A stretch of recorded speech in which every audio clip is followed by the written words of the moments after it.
I gave 40 years of my life to the system, man. I punched the clock, paid my property taxes, and saved every scrap of disposable income one could find. I thought I was buying a ticket to a peaceful old age. But in America today, the floor doesn't hold you. It liquefies beneath your feet. When a basic one-bedroom apartment in my own hometown started consuming 3/4 of my fixed Social Security check, the math stopped working. I didn't leave because I wanted an adventure. I left because I was economically evicted from the country I spent my entire life building. They show you the beautiful videos of expats sipping wine by a pool in Europe or Asia, but nobody warns you about the absolute psychological isolation that hits when you realize your old life has completely erased you from its timeline while you were gone. Welcome to Homeless U.S. News. Nearly half of all working Americans, an astonishing 44%, have seriously considered permanently abandoning the United States when they reach retirement age. We're not talking about a temporary vacation or a seasonal winter escape. We're talking about an absolute, lifelong relocation. This metric is a glaring, historical indictment of a domestic safety net that is silently fracturing in plain sight. Millions of our senior citizens are living through a quiet crisis behind closed doors, making impossible financial cuts that never make the evening news broadcast. But the real, untold story is not about the logistics of leaving. It is about the profound structural and psychological transformation that occurs after you cross the border. It usually hits around the third or fourth year, a hidden wall that no expat lifestyle video ever mentions. It is an emergency that has absolutely nothing to do with the balance of your bank account. Today, we are stripping away the polite, progressive marketing of the global retirement dream to look directly at the raw truth of the American retirement refugee crisis. If you believe that our elders deserve dignity and that human stories should never be ignored for the sake of national pride, smash that subscribe button right now and turn on all notifications. Let's look at the real ledger of aging in exile. Drop a comment below right now. Has the cost of living made you look at a one-way ticket out of America? Let's uncover the truth.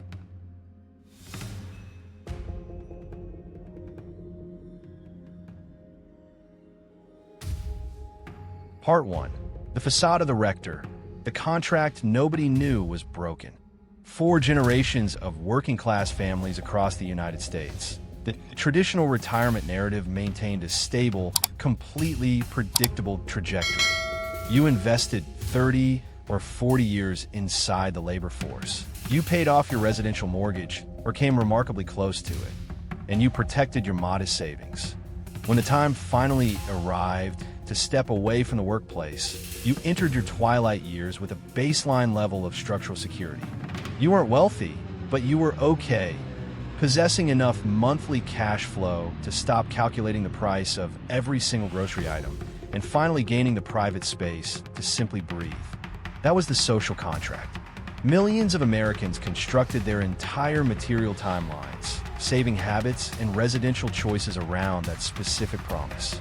The crisis we face today is that the terms of that contract were quietly changed by corporate real estate and healthcare inflation while people were busy working inside. Most citizens did not receive a copy of the revised version until it was far too late to engineer a financial adjustment. The mathematical breakdown of retirement in America is completely broken. Let's analyze the real economics of aging on the pavement of the domestic market. The average retired household across the United States now requires approximately $5,000 a month to maintain a basic standard of living. However, the average federal Social Security disbursement check crawls in at just $2,000 a month. That creates a massive, unbridgeable chasm of $3,000 every single month that must be extracted from micro savings, part-time labor, or family support networks. For the vast majority of our seniors, that gap is expanding relentlessly as the cost of utilities and essentials outpaces fixed incomes. When the baseline rent for a standard apartment consumes 3/4 of a senior's entire state benefit, stability turns into an impossibility. In high-cost metropolitan engines like Miami, Austin, or San Francisco, a modest one-bedroom apartment doesn't just strain a retirement budget. It completely swallows it whole.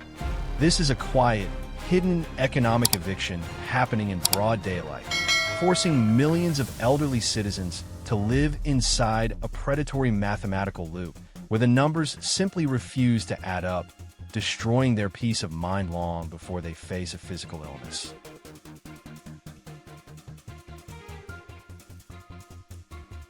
Part 2. The Invisible Commute. Modern arithmetic behind a register. What makes this retirement crisis uniquely disturbing compared to other structural economic failures is that it is almost completely invisible to the wealthy public.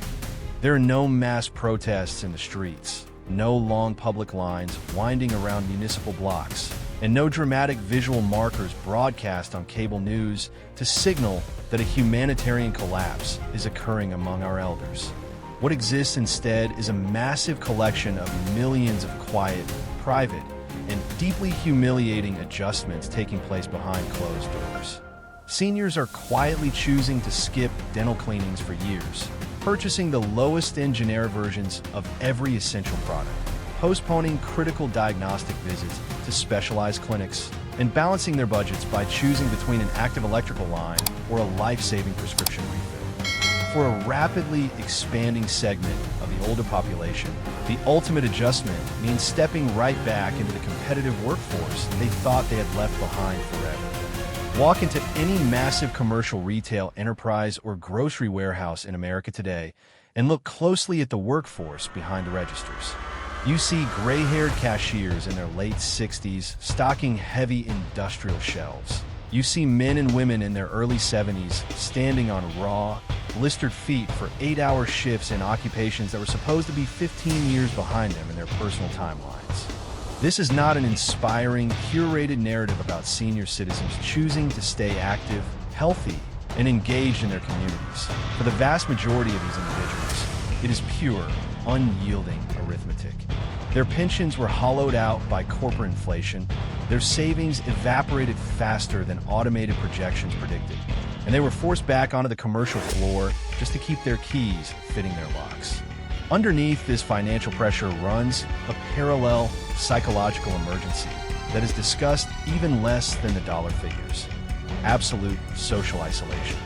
The communal infrastructure that once kept old age stable and meaningful, the historic neighborhood connections, the close local friends who had known your history for 30 years, and the family members living near enough to drop by on a Wednesday afternoon, has been completely systematically eroded by economic displacement. Children are forced to move across state lines to chase tech capital, old friends pass away, and neighborhoods turn over so completely to luxury redevelopment that the street grid remains identical. But the feeling of human community is entirely gone. Part 3. The Digital Mirage. What the Expat videos exclude. Once the terrifying realization settles and that you cannot mathematically afford to grow old inside your own country, the human mind begins to hunt for alternatives, and the internet is engineered to keep that escape fantasy alive. Digital algorithms consistently flood the feeds of older Americans with beautifully shot videos of couples living surprisingly high-end lives across Southeast Asia or Southern Europe on monthly budgets that look like pocket change by domestic standards. You see a retired nurse walking through a beautiful $500 a month condo in Thailand featuring a rooftop pool. You watch a former educator describing an idyllic lifestyle in Portugal, where she walks through historic open-air markets every single morning, dines on fresh seafood, and hasn't opened a medical invoice that made her stomach sink in a decade. These video frames are not fabrications. They're displaying a very real material reality. But we must analyze exactly what that reality looks like on the ground in the regions drawing the heaviest concentration of American retirement refugees. In Mexico, within established expat havens like Puerto Vallarta, San Miguel de Allende, or Merida, a modern 2-bedroom apartment in a secure sector rents for roughly $600 to $1,000 a month, while a complete meal at a local establishment costs less than a designer coffee back home. English is widely spoken across these districts. Familiar corporate infrastructure exists, and critically, the time zones overlap with the family members left behind in the States. For a senior surviving on Social Security, these zones do not feel like an immigration journey. They feel like the American Southwest, except their currency actually possesses some purchasing power. Thailand offers an entirely separate category of environmental mathematics. In northern hubs like Chiang Mai, a fully furnished modern apartment costs under $500 a month, while a comprehensive diagnostic appointment at an accredited private medical facility runs less than a standard insurance copay in America. Surgeries that would completely liquidate a middle-class retirement fund in the United States are accessible at a fraction of the cost inside international medical centers designed specifically for global citizens. For Americans who spent a decade quietly dreading the arrival of a medical bill, walking out of an international clinic brings a profound, long-forgotten psychological emotion. Absolute, uncomplicated relief. Portugal sells an identical narrative of stability, safe cobblestone streets, reliable civic systems, and a daily pace of life built around human interaction rather than corporate output. The state has spent a decade actively constructing visa programs engineered to pull American capital across the Atlantic. But this material comfort is merely the surface layer of a highly complex human trade-off.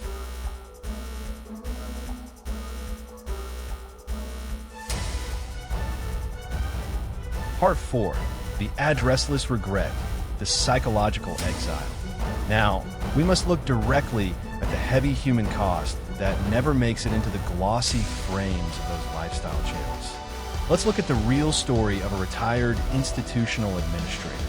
35 years managing classrooms, meticulously careful with her finances her entire working life, ready for a peaceful transition.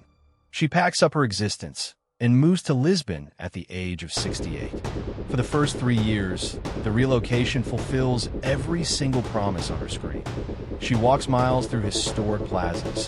Her baseline financial stress disappears, and she feels for the first time in a generation like she is no longer running from an economic eviction. Then the fourth winter arrives. Her closest lifelong friend back in her original hometown is diagnosed with a severe, fast-moving illness.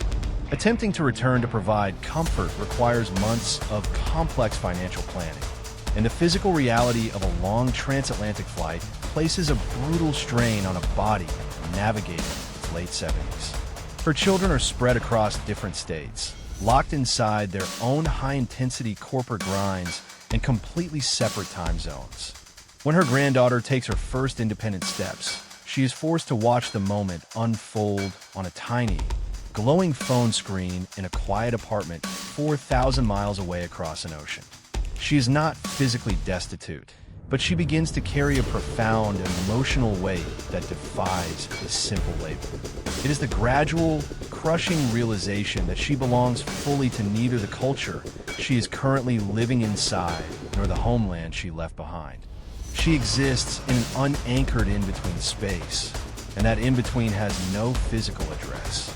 This is the silent reality shared quietly across expat communities, discussed cautiously behind the scenes like a confession of failure.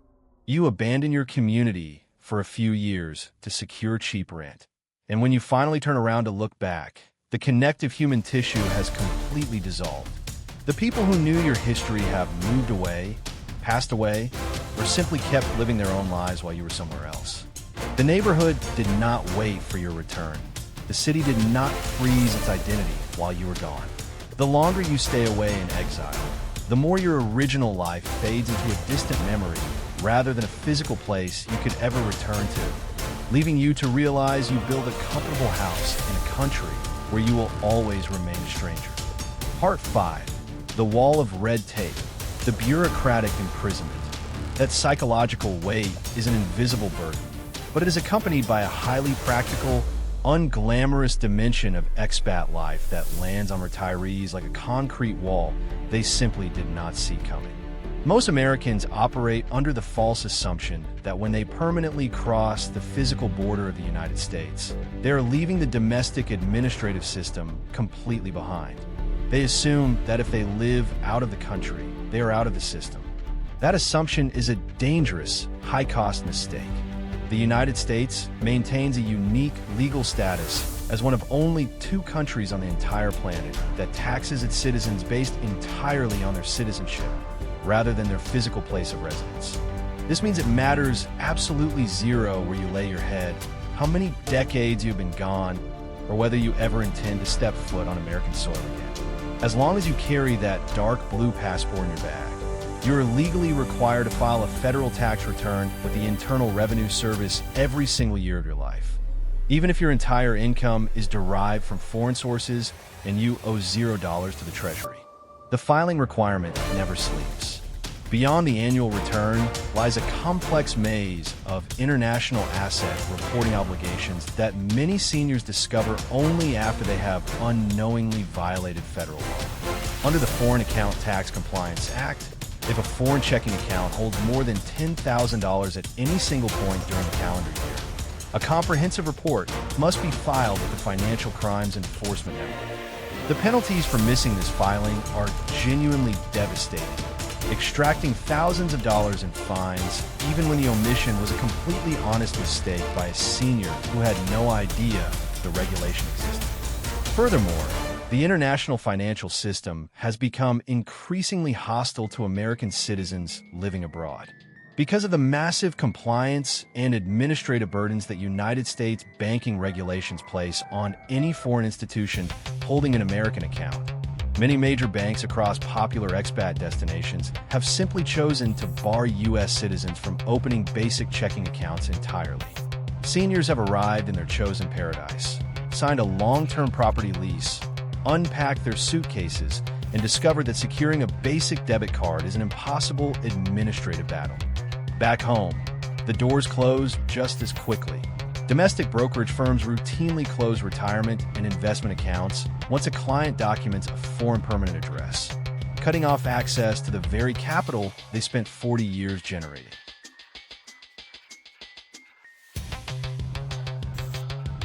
Part 6. The medical abandonment, the geriatric vulnerability. The financial red tape is an annoying, time-consuming logistical puzzle that most people eventually find a way to navigate. The healthcare crisis, however, sits in an entirely separate category of physical danger. The absolute primary detail that catches American retirement refugees off guard is the complete, non-negotiable cessation of their medical safety net.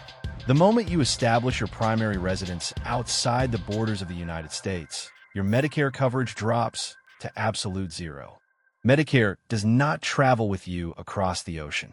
With virtually zero exceptions, the state system will not cover a single medical checkup, prescription refill, or emergency surgery received on foreign soil. You are completely stepping outside a critical medical safety net that you are forced to pay into with every single paycheck of your working life. It is an absolute institutional abandonment happening at the exact chronological moment when your physical form becomes most vulnerable to decay. While private medical care in destinations like Mexico, Thailand, or Vietnam is affordable and often staffed by internationally accredited physicians, securing private international health insurance as a 74-year-old with pre-existing conditions is a massive, highly restrictive expense. The policies feature strict age caps and hidden exclusion clauses that matter intensely when a real health crisis occurs. But look past the insurance ledger and imagine the real clinical experience. Imagine being 78 years old, confined to an emergency room bed in the middle of the night in a foreign city where the primary language is not the one your brain thinks in. You are trying to explain the subtle nuances of your cardiovascular history, your specific medication allergies, and your acute pain through broken phrases, frantic hand gestures, and a translation application on a cell phone that keeps misinterpreting your text while the clock keeps moving.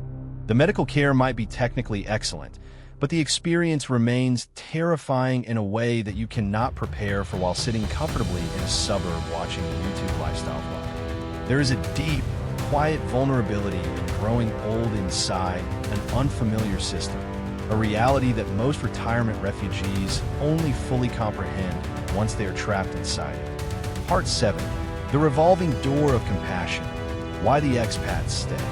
Knowing all of these structural obstacles, the permanent tax reporting, the banking restrictions, the immediate loss of Medicare, the slow psychological drift, and the vast physical distance from grandchildren.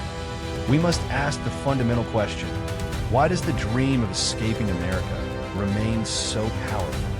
Why do hundreds of thousands of seniors still commit to leaving everything behind? The answer is found directly inside the massive gap between the dream and the execution. While 44% of the population has seriously considered this migration, fewer than 700,000 Americans are actively living as retirees abroad right now, representing less than 1% of all Social Security recipients. That immense chasm is not a result of confusion or a lack of research. It is the full, crushing weight of reality landing on a human life. Uprooting your entire material world at the age of 70 is a monumental task. It means selling the family home, managing foreign tax compliance from scratch, learning an unfamiliar medical system, and saying a final goodbye to the physical community that held your history for decades. The reality is that nobody actually retires inside a country. They retire inside an invisible web of practical social knowledge that took them 40 years to quietly accumulate without realizing it. You stay in America because you know exactly which pharmacy stays open past midnight on a freezing Tuesday. You know exactly which local mechanic will fix your car without overcharging you. You know which neighbor has a copy of your house key and will actually knock on your door if your windows stay dark for 2 days.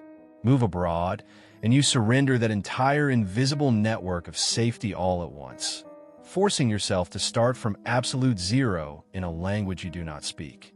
Most seniors run the numbers. Look at the terrifying gap between their fixed income and their local utility bills. Look at the photos of Lisbon on their screens and choose to stay. They choose to tolerate a familiar economic difficulty rather than face an unfamiliar possibility, because at least they know exactly what kind of struggle they are dealing with.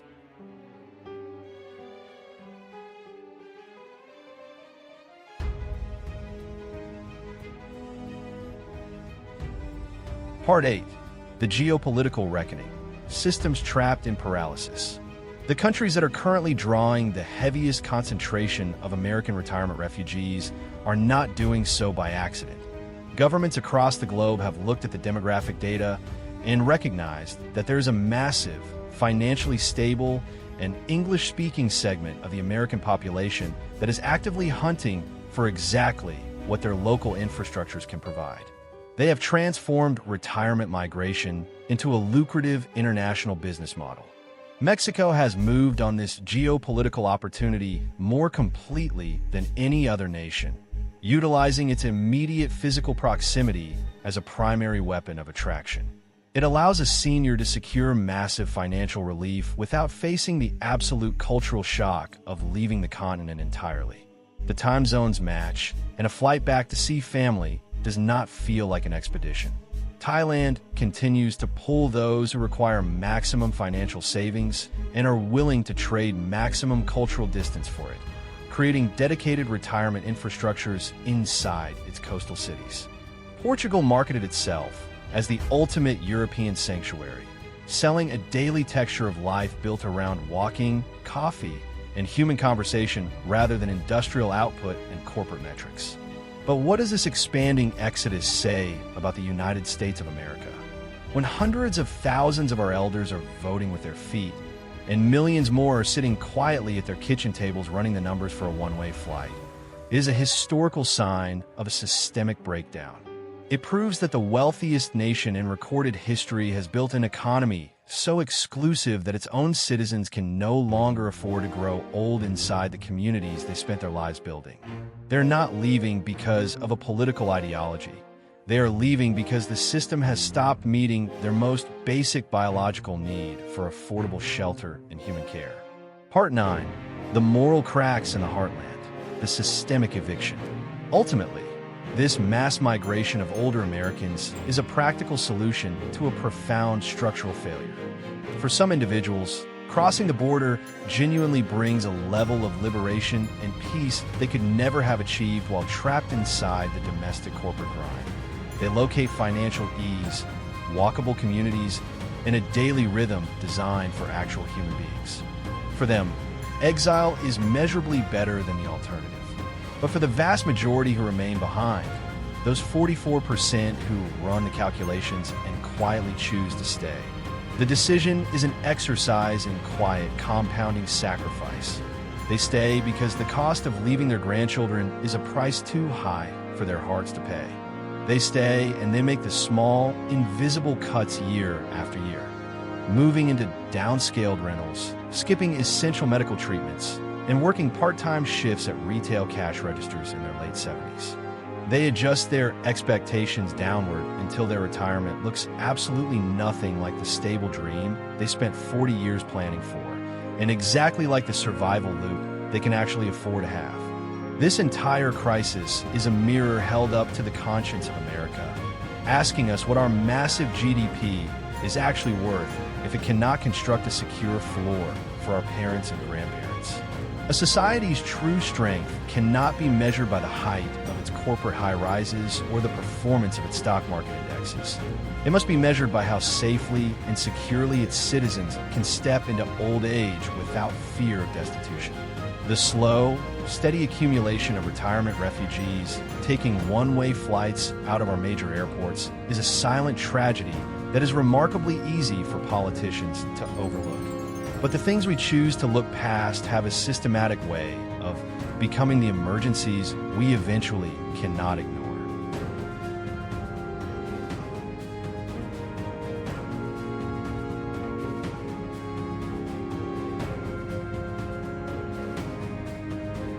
Outro: the voices in the exile. As the evening light fades over the horizons of Mexico, Thailand, Portugal, and the quiet suburban blocks of America, our long journey through the retirement crisis comes to a close. The neon signs of the city centers flicker on, while behind closed doors, millions of our elders are staring at their monthly ledgers, trying to figure out how to make their fixed income survive the next 30 days. The story of the retirement refugee is a story that belongs to all of us, because every single timeline leads to the same inescapable reality of aging. We must decide whether we will continue to let the floor of our society dissolve into an exclusive market, or whether we will reclaim the social contract and build a nation where no human being is forced to abandon their home just to survive their final years.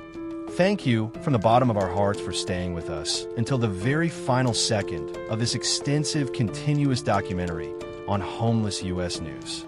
In a digital world designed around rapid distraction, your decision to sit with this heavy, unfiltered truth from the first sentence to the last word carries real human weight. You're no longer just a passive viewer. You are a witness to the reality of your neighbors. If this journey through the paradox of retirement has touched your heart, challenged your assumptions, or made you look at the elders in your own community with a little more kindness, please take a brief moment right now to smash that like button. It takes less than a second, but it tells the algorithm that deep, human-centered journalism matters, helping this message reach thousands of more minds who need to awaken to this truth. If you want to continue walking alongside us through the hidden corners of America and giving a powerful voice to those who have been silenced in the shadows, hit subscribe to Homeless US News and turn on that notification bell. We are building a global community that refuses to look away from human suffering. We want to hear your voice. What part of this documentary hit you the hardest? Do you know someone who is seriously planning to retire abroad to survive?